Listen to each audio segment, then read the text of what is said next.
Welcome to The Explainer. Today, we're diving into a detective story, a 3,000-year-old cold case, really. We're looking for a mysterious 14-year gap in the life of the biblical patriarch Jacob.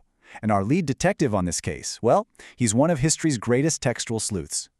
You know, this entire investigation kicks off with a really honest moment of confusion from the legendary 11th century scholar, Rashi. He's reading a line in Genesis, and this one, tiny, seemingly unimportant detail just doesn't sit right with him. He knows it has to be a clue. So, let's set the scene. The basic story is probably one you've heard before. Jacob has just gotten this huge blessing from his father Isaac, and now, well, he's on the run. He's got to escape the fury of his twin brother Esau. So he packs up and heads out for the land of Paddan-aram. And at this critical moment, the text tells us something very specific. Jacob is 63 years old. He's leaving everything he knows behind, basically a fugitive, and he has no idea what's coming next. But just as Jacob is leaving, the camera kind of pans over to his angry brother Esau. And what Esau does right then, that's what cracks this whole case wide open. It's a tiny detail, something most of us would just read right past, but not Rashi. So the text says Esau, in an effort to please his parents, gets married to a woman named Mahalath. And here's how she's described: daughter of Ishmael, sister of Nebaioth. Okay, seems straightforward enough, right? But for a master detective of text, this is the first crumb on a very long trail. And this is the question that launches the entire investigation. Rashi's thinking is, hey, there are no wasted words in this text. We know Nebaioth was Ishmael's firstborn son. So if you say she's Ishmael's daughter, of course she's Nebaioth's sister. It's completely redundant. Why is that extra bit of information there?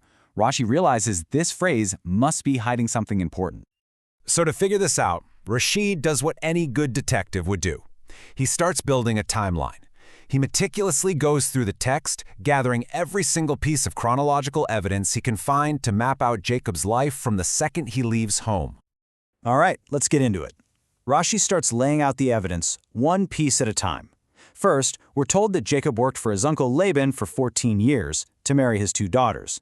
Then, after his son Joseph was born, he worked another 6 years for Laban's flock. Okay. Then, much later, we find out Joseph was 30 years old when he became a ruler in Egypt, and from that point, you've got 7 years of plenty and 2 years of famine before Jacob finally shows up in Egypt. So this gives us the known chain of events. He leaves home at 63, he spends a long time with Laban, raises a family, and then, after a whole lot more drama, he's finally reunited with his long-lost son Joseph down in Egypt. Seems like a complete story, right?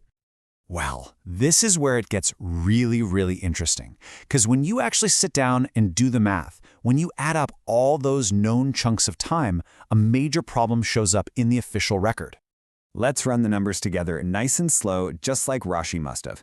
Jacob was 63 when he left home. Okay, now we add the 14 years he worked before Joseph was born, plus Joseph's 30 years of life before he became ruler, plus the 9 years of plenty and famine that passed.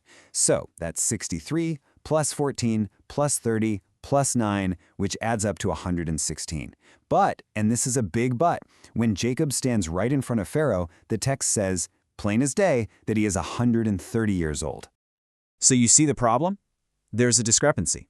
We have 14 years that are completely unaccounted for. They've just vanished from the narrative. Where in the world did they go? This glaring 14-year gap is what sends Rashi right back to that very first clue, that weird, clunky description of Esau's wife. He realized that clue wasn't just some random detail.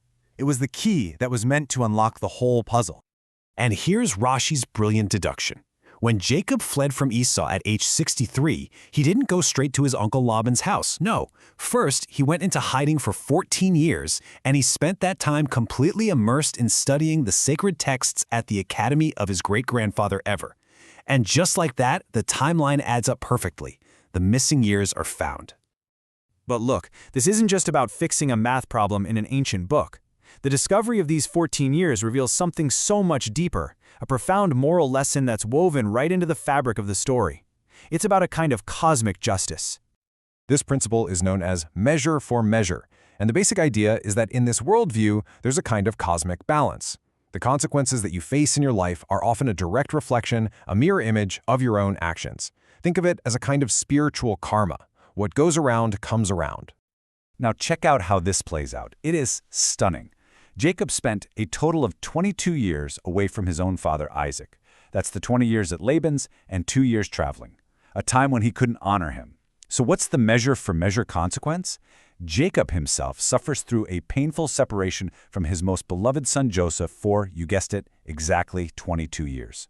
The parallel is just incredible. But wait, what about the other 14 years he was away? The years he spent studying? Well, according to Rashi's insight, those years were so meritorious, so spiritually significant, that they didn't count against him in this cosmic equation. They were, in a way, protected. And so, Rashi's investigation, which all started with a single phrase that looked like a mistake, uncovers not just a hidden chapter in Jacob's life, but this deep theological insight.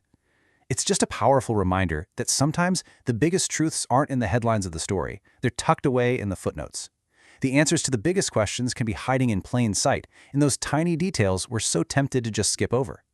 It really leaves you wondering, doesn't it? What other hidden stories are just waiting to be found in the details we usually ignore?